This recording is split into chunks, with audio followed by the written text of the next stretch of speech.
Morning mga kamaster, paano ba magpalit ng backlight? Ang problema nito is may power siya, may busis pero walang display. So paano ba magpalit ng backlight at i-check yung backlight? Panoorin nyo hanggang sa dulo.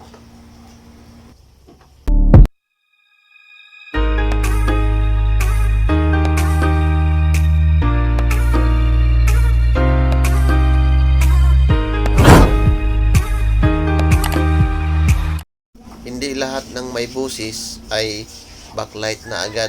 Kailangan i-voltage checking mo lahat. Yung mga clock signal, BGH, BGL, BCOM. So, sa pagtanggal, kailangan dahan-dahan lang kasi talagang napasilan yung LCD panel masilan.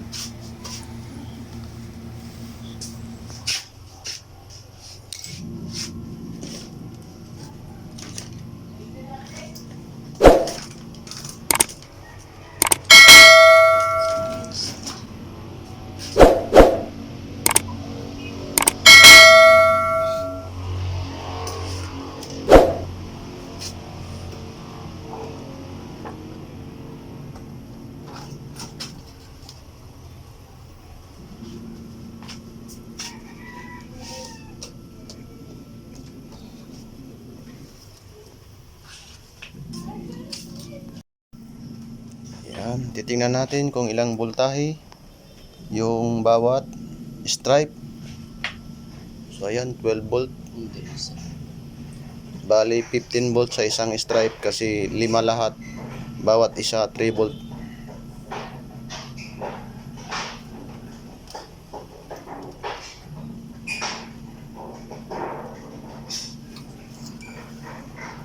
Yan, sa isang stripe, dalawa yung sira, isa. Din dito sa kabila, ayaw. So lahat ito papalitan.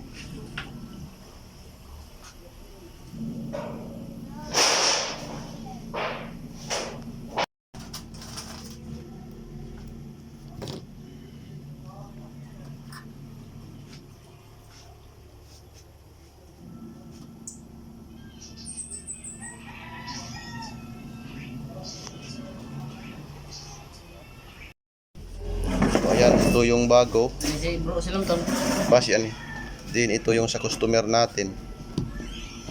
Pag may nasirang backlight, isa o dalawa, kailangan palitan natin lahat para wala tayong back job. Yan yung diskarte. Kasi kung papalitan mo lang ng isa, baka mapamamura yung customer natin. Tapos bumalik lang yung sira. Kaya kailangan palitan natin lahat sa mga kapwa natin technician. Salamat nga pala sa aming customer. Pinais na kami. Yan, salamat boss.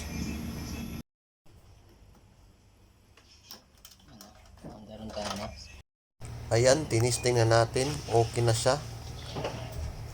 Bawat backlight is 3 volt.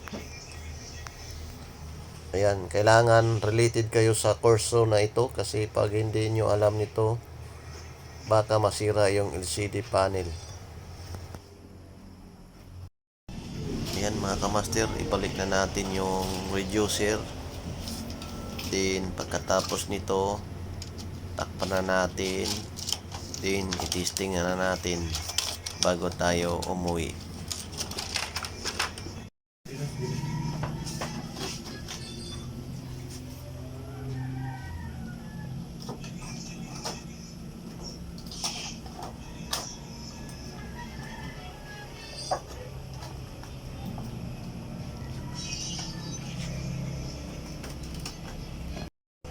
Yan, kailangan dahan-dahan lang to kasi masilan yung LCD panel.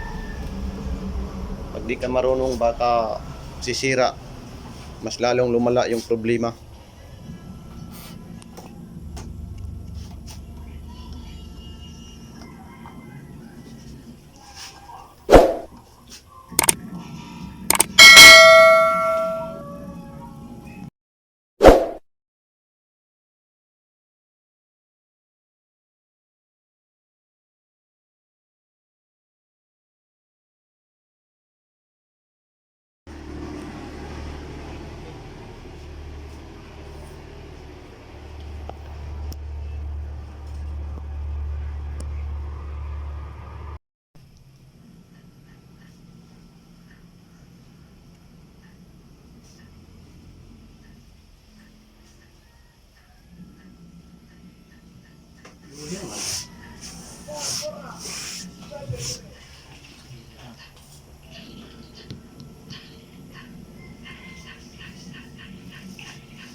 Parang volume, bakit na-mute ni mo?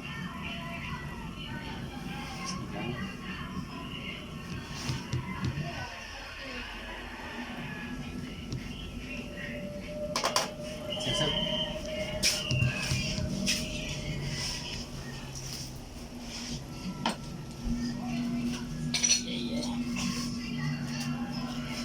Meron pa isa. Oh, yes.